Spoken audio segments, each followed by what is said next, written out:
नमस्कार, स्वागत है आप सभी का। मैं हूं प्रीति। आइए शुरुआत करते हैं हेडलाइंस के साथ। समाजवादी पार्टी का रजत जयंती समारोह आज। बर्खास्त नेताओं को दूर रहने की हिदायत। महागठबंधन पर मुलायम सिंह करेंगे फैसला।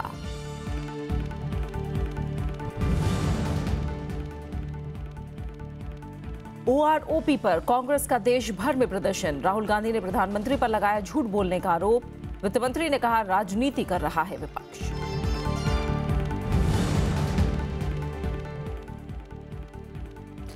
एनएसजी में भारत की सदस्यता के खिलाफ नहीं है चीन। वियना बैठक से पहले चीन का अहम बयान। कहा दोनों देश मिलकर कर रहे हैं काम।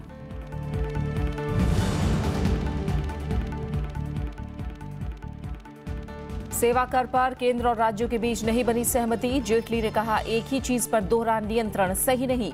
जीएसटी परिषद की अगली बैठक में होगा फैसला।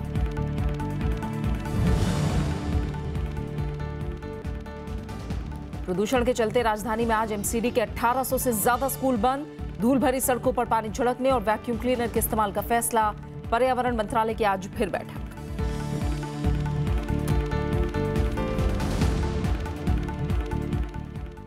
अखिलेश यादव की रथ यात्रा के जरिए एकता का संदेश देने के बावजूद समाजवादी पार्टी में खींचतान जारी है। आज लखनऊ में होने वाली पार्टी के रजत जयंती समारोह में बर्खास्त नेताओं को आने की इजाजत नहीं दी गई है। हालांकि रजत जयंती के जरिए धर्मनिरपेक्ष दलों का महागठबंधन बनाने की चर्चा भी तेज है। अखिलेश यादव समर्थकों के ताकत दिखाने के बाद अब बारी शिवपाल समर्थकों की है। समाजवादी पार्टी के 25 साल पूरे होने पर आज लखनऊ में एक बड़े समारोह का आयोजन किया जा रहा है, जिसमें शिवपाल यादव के खेमे का दबदबा साफ नजर आ रहा है। ये खेमेबंदी यहाँ लगे तमाम पोस्टर्स में भी साफ नजर आ रही है। समारोह में बर्खास्त नेताओं को नहीं आने की हिदायत दी गई है। कार्यकर्ता लोग खुद आ रहे हैं और नौजवान आ रहे हैं। नौजवानी तो तैयारी में लगते हैं। नौजवान को उत्साह अलग होता है। नौजवान ज्यादा चला रहा है, पहले पहुंचता है, आगे बढ़ के रहता है। तो अगर नौजवान है कहीं तो समाजवादी पार्टी में। समाजवादी पार्टी की रजत जयंती के बहाने पार्टी मुखिया मुलायम सिंह यादव की कोशिश धर्मनिरपेक्ष गठबंधन बनाने की है। कार्यक्रम के लिए आरजेडी से लालू यादव, जेडीयू नेता शरद यादव, आरएलडी के अजीत सिंह और जेडीएस से एचडी देवेगौड़ा के आने का कार्यक्रम है। कांग्रेस को समारोह के लिए निमंत्रण नहीं मिला है। बीजेपी महागठबंधन की कोशिश को फिजूल करार दे रही है। मैं ये कह सकता हूँ कि इनका कोई सिल्वर जुबली, इनका कोई महागठबंधन, इनका कोई भी प्रयास अब समाजवादी पार्टी के जहाज को डूबने से बचा नहीं सकता है। 2017 भारतीय जनता पार्टी का है। 2017 सुशासन के लिए है, विकास के लिए है। सबसे पहले तो मैं ये कहूँगा कि एक इच्छा शक्ति होनी चाहिए, और जब हम इच्छा शक्ति की बात करते हैं तो विचारों की इच्छा शक्ति होती है, और विचार जब मजबूत होता है तो पार्टियां या व्यक्तियों की कोई अहमियत नहीं रहती। गुरुवार को समाजवादी विकास रथ की रवानगी के मौके पर समाजवादी पार्टी ने एकता का संदेश देने की कोशिश की थी। अखिलेश यादव के इस कार्यक्रम में मुलायम सिंह यादव और शिवपाल यादव भी पहुंचे थे। पंचानन मिश्रा के साथ bureau report, Rajya Sabha TV. OROP मुद्दे पर केंद्र सरकार के खिलाफ कांग्रेस का विरोध प्रदर्शन जारी है। इस सिलसिले में कांग्रेस उपाध्यक्ष राहुल गांधी ने शुक्रवार को पूर्व सैनिकों से मुलाकात की। उन्होंने कहा कि प्रधानमंत्री नरेंद्र मोदी पूर्व सैनिकों को उचित सम्मान नहीं दे रहे हैं। वहीं वित्त मंत्री अरुण जेटली ने कहा कि ओआरओपी मुद्दे पर कांग्रेस समेत विपक्षी दलों की सहानुभूति राजनीति से प्रेरित है।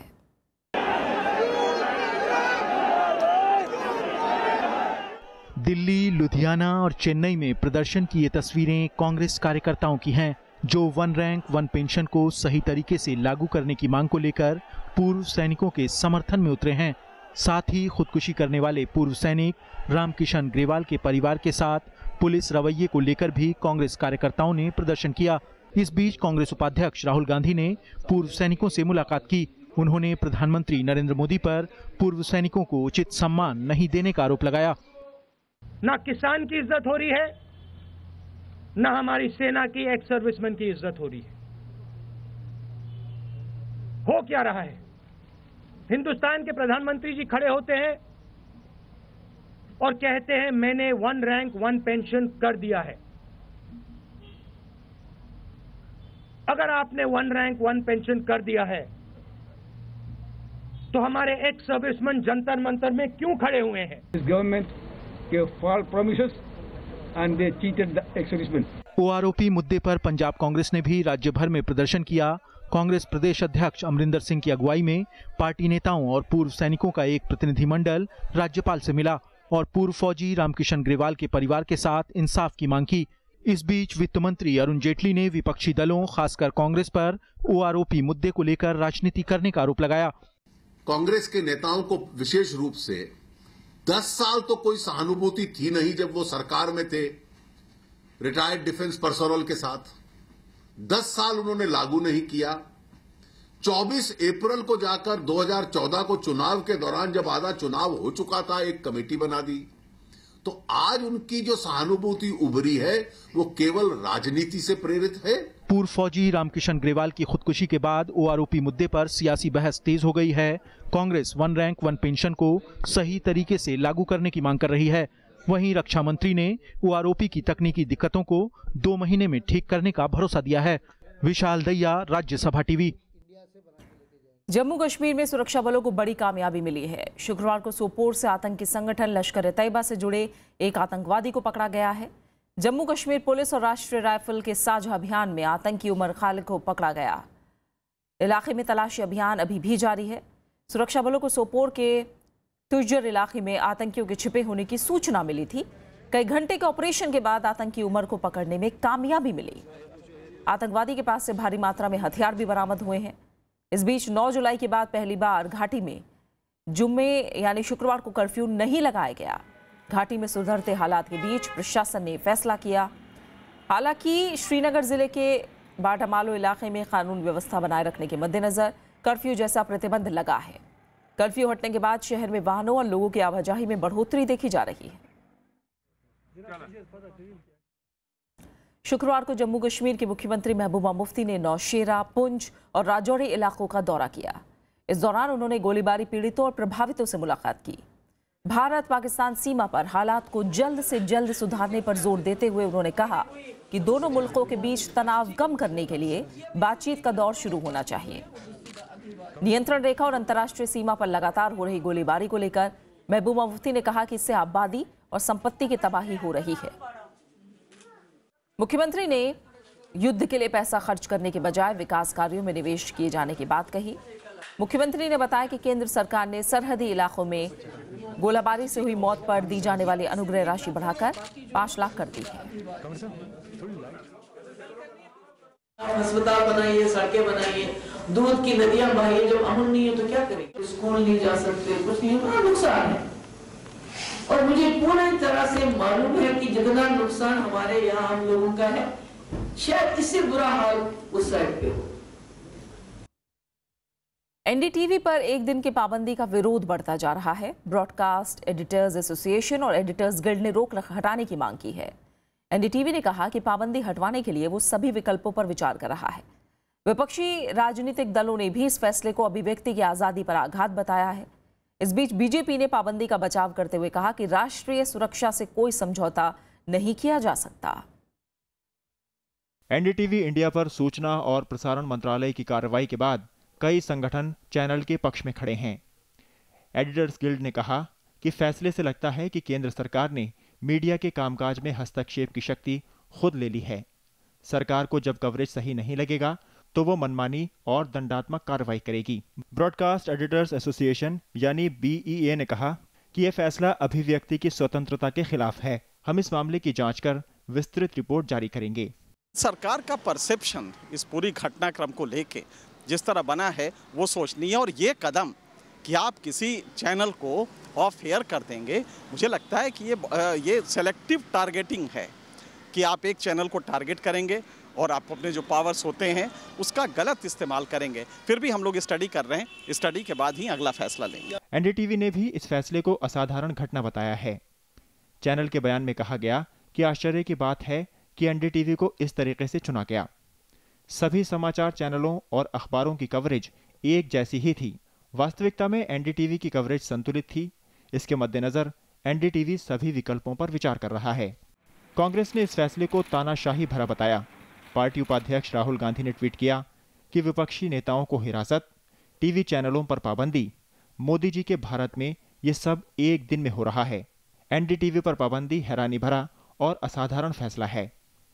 पश्चिम बंगाल की मुख्यमंत्री ममता बनर्जी ने कहा कि अगर पठानकोट हमले के कवरेज में कोई मुद्दा था तो इसके लिए प्रावधान है, लेकिन रोक लगाना आपातकाल जैसी सोच है। दिल्ली के मुख्यमंत्री अरविंद केजरीवाल ने कहा कि एनडीटीवी पर रोक के खिलाफ सभी मीडिया संस्थानों को एक दिन के लिए प्रसारण बंद कर देना चाहिए। सूचना और प्रसारण मंत्रालय ने अंतर मंत्रालय समिति की सिफारिश के बाद 9 नवंबर को चैनल का प्रसारण बंद करने का आदेश दिया है। समिति के मुताबिक पठानकोट हमले के दौरान चैनल ने संवेदनशील जानकारियां दी और इससे देश की सुरक्षा पर असर पड़ा। चैनल ने नोटिस के जवाब में कहा था कि जो जानकारियां दिखाई गईं वो पहले से ही सार्वजनिक हैं। मोहम्मद फातेह टीपू के साथ ब्यूरो रिपोर्ट, राज्यसभा टीवी। चीन ने उन खबरों को खारिज किया है जिनमें भारत के एनएसजी में प्रवेश को लेकर चीन को विरोधी बताया गया है। चीन के राजदूत ने कहा कि वो दोनों देशों के बीच कुछ मतभेद जरूर हैं, लेकिन वो भारत के खिलाफ नहीं है। भारत और पाकिस्तान के मसले पर चीन ने बातचीत से तनाव दूर करने की सलाह भी दी। परमाणु आपूर्तिकर्ता समूह यानी एनएसजी में भारत के प्रवेश को लेकर चीन ने अपना रुख साफ किया है। कोलकाता में आयोजित एक कार्यक्रम में चीन के महावाणिज्य दूत झानवू मा ने कहा कि ये विचार सही नहीं है कि चीन एनएसजी में भारत के प्रवेश के खिलाफ है। इस बारे में दोनों देश मिलकर काम कर रहे हैं। उन्होंने कहा कि एनएसजी में किसी भी देश के प्रवेश के लिए कुछ जरूरी प्रक्रियाएं हैं जिनका पालन किया जाना जरूरी है। weigh our differences. Of course we have differences, but we should look at the big picture, and we can deal with and handle the differences properly without allowing the differences to affect our cooperation and exchanges. चीन का ये बयान Vienna में NSG देशों की अगले हफ्ते होने वाली बैठक से पहले आया है। इसमें परमाणु अप्रसार संधि पर हस्ताक्षर नहीं करने वाले देशों को भी समूह में शामिल करने के प्रस्ताव पर विचार होगा। दरअसल इसी साल जून में सियोल में हुई 48 सदस्यीय एनएसजी की बैठक में अमेरिका के मजबूत समर्थन के बावजूद चीन ने भारत की कोशिश में अड़ंगा लगा दिया था। Bureau report, Rajya Sabha TV. खबरें जारी है, लौट रहे हैं एक छोटे से ब्रेक के बाद।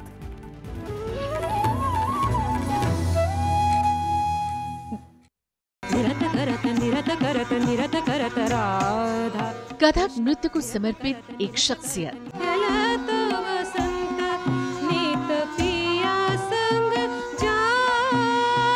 जो अपने आप में एक मिसाल है। सिंध में पैदा हुई, बड़ी हुई दिल्ली में, विवाह हुआ उड़ीसा में, रहती हूँ कलकत्ता में। मिलिए शख्सियत में कथक नृत्य से जुड़ी एक अद्भुत कलाकार रानी करना जी से। शनिवार रात 10:30 बजे और रविवार शाम 4:30 बजे सिर्फ राज्यसभा टीवी पर।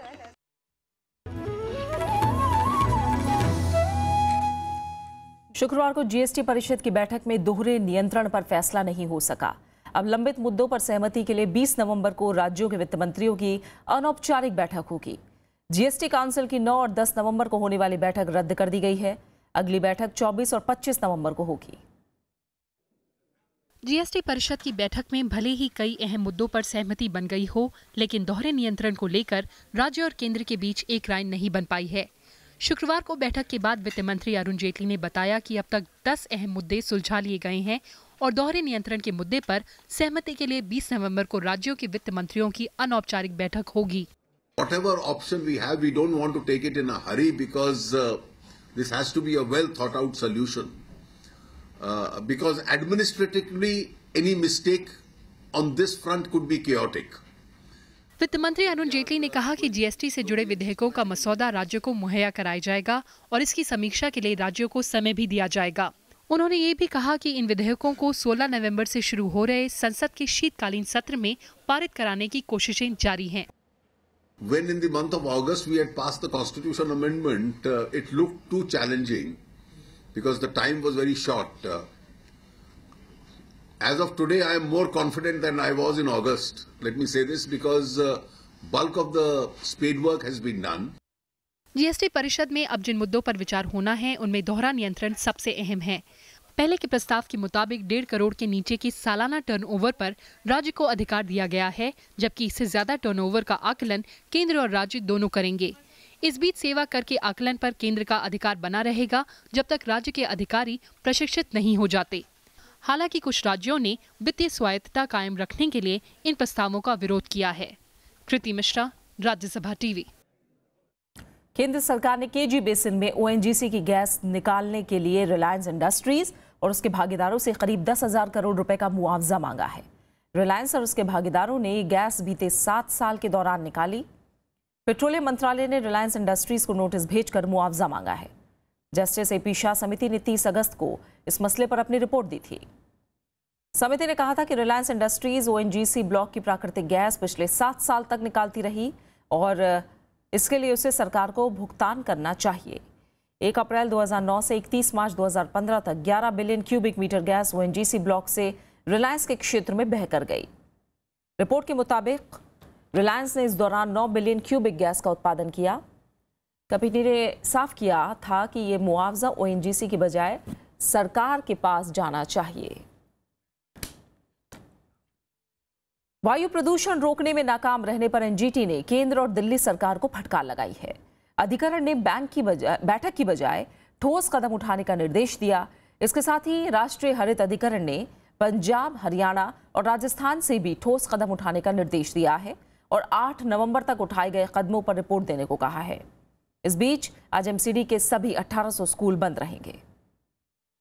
दिल्ली और आसपास के इलाकों का ये नज़ारा आजकल आम है। बच्चे कुछ इस तरह से स्कूल जाने को मजबूर हैं। अभिभावकों को बच्चों को स्कूल भेजने में खासी मशक्कत करनी पड़ रही है। एनसीआर के लोग जहरीली हवा में सांस लेने को मजबूर हैं। वायु प्रदूषण का स्तर इतना बढ़ गया है कि एनसीआर के कई स्कूलों में छुट्टियां करनी पड़ी। पोल्यूशन लेवल तो है ही है, थोड़ा डेंजरस है। तो जैसे हम डेली न्यूज़ में देख रहे हैं कि बच्चों के लिए काफ़ी रिस्की है क्योंकि उनका इम्यून सिस्टम थोड़ा वीक होता है। तो हमने जो स्कूल ने एडवाइजरी जारी की, मैंने उसको फॉलो किया। राष्ट्रीय हरित अधिकरण ने केंद्र और दिल्ली सरकार को फटकार लगाई है। एनजीटी का कहना है कि प्रदूषण को कम करने के मामले में दोनों ही सरकारें एक दूसरे पर जिम्मेदारी थोपने में लगी हुई हैं। इसके अलावा एनजीटी ने दिल्ली, राजस्थान, हरियाणा और पंजाब के सचिवों को 8 नवंबर तक फसल जलाने और प्रदूषण रोकने के उपायों पर रिपोर्ट सौंपने को कहा है। कोर्ट ने इसको सुनकर जो एनसीआर में जितने भी राज्य आते हैं, चारों राज्यों को डायरेक्शन इशू करें और उनके जो सेक्रेटरी एनवायरमेंट हैं उनको डायरेक्शन दी है कि वो पर्सनली अगली तारीख जो कि 8 तारीख है उसमें आएंगे, प्रेजेंट होंगे और ये बताएंगे कि इन्होंने पॉल्यूशन को कम करने के लिए क्या क्या करा है। पंजाब, हरियाणा और पश्चिमी उत्तर प्रदेश में जो पराली को जलाया जा रहा है वो सबसे बड़ा कारण है। जनता पूरे इलाके में रहती है और सबको बचाने के लिए उस आग को बंद करना चाहिए। इस बीच केंद्र सरकार ने दिल्ली और 4 पड़ोसी राज्यों के मुख्य सचिवों के साथ बैठक की। इसमें राज्यों को प्रदूषण रोकने के लिए तत्काल कदम उठाने का निर्देश दिया गया।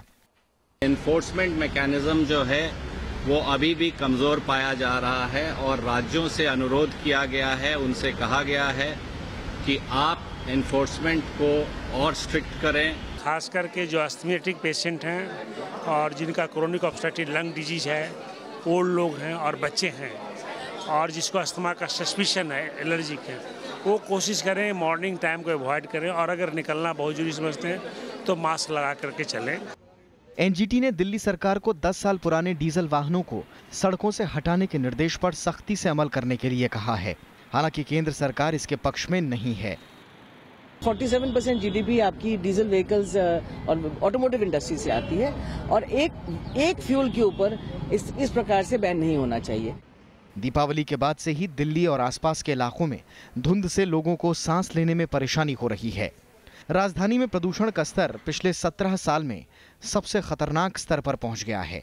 ज्यादातर इलाकों में PM 2.5 और PM 10 की मात्रा मानक स्तर से 15 गुना ज्यादा रिकॉर्ड की गई।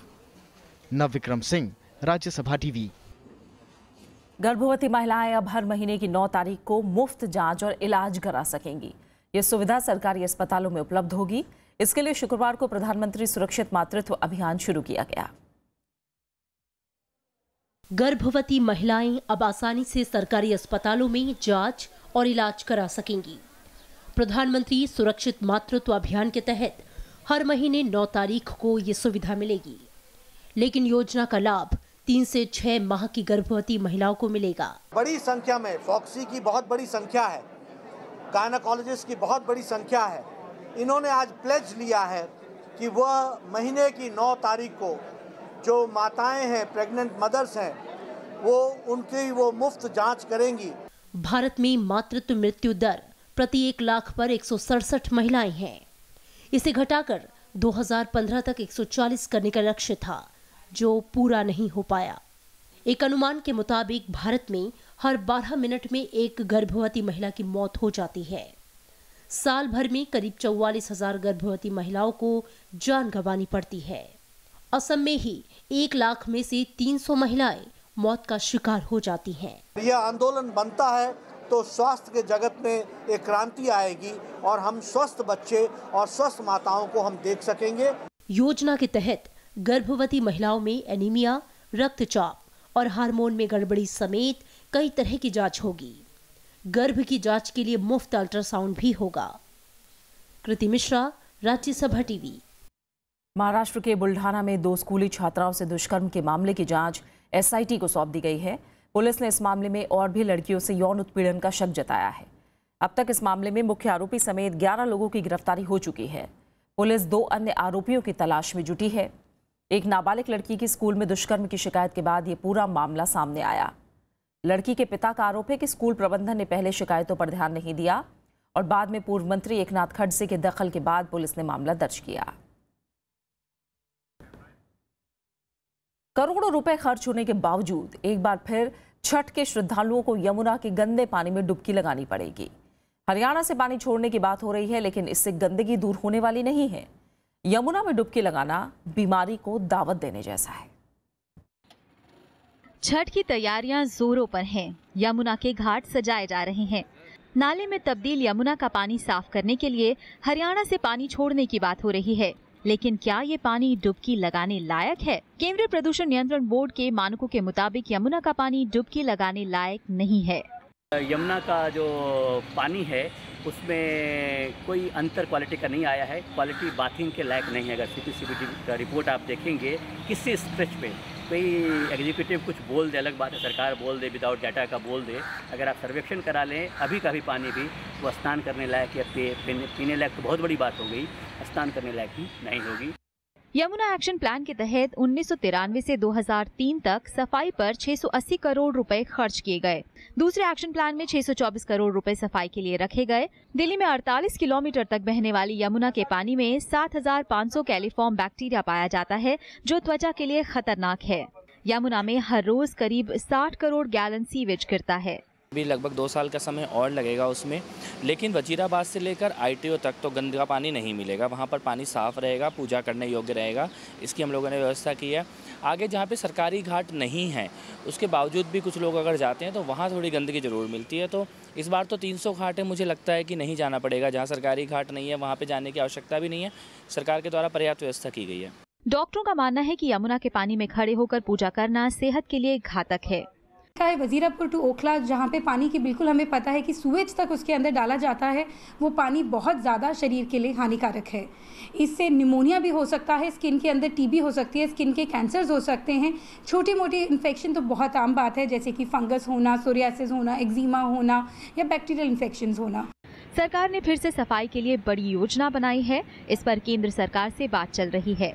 यमुना को साफ करने के वादे के साथ तमाम सरकारें आई, योजनाएं बनाई और करोड़ों रुपया खर्च भी किया, लेकिन यमुना की गंदगी टस से मस नहीं हुई और जनता श्रद्धा और आस्था के नाम पर इसी गंदे पानी में डुबकी लगाने को मजबूर होती जा रही है।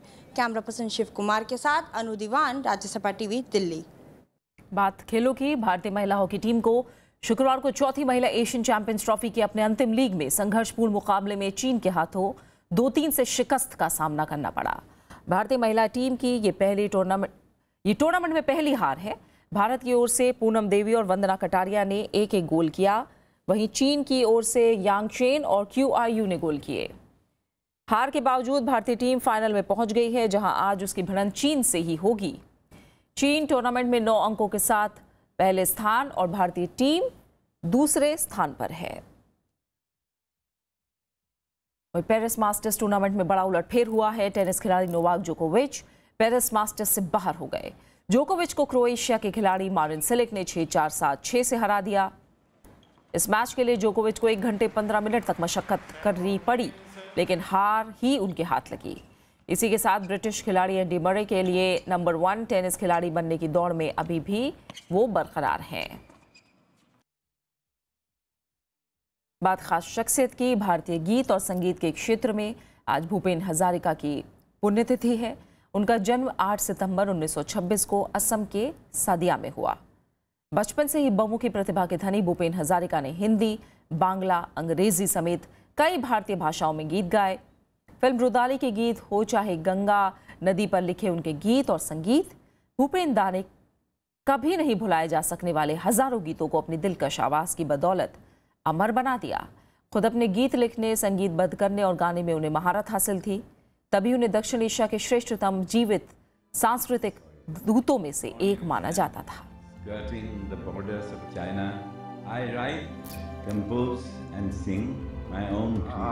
प्रजा दोनों पार करे हाहाकार निशब्द सदा, ओ गंगा तुम, ओ गंगा बहती हो क्यों।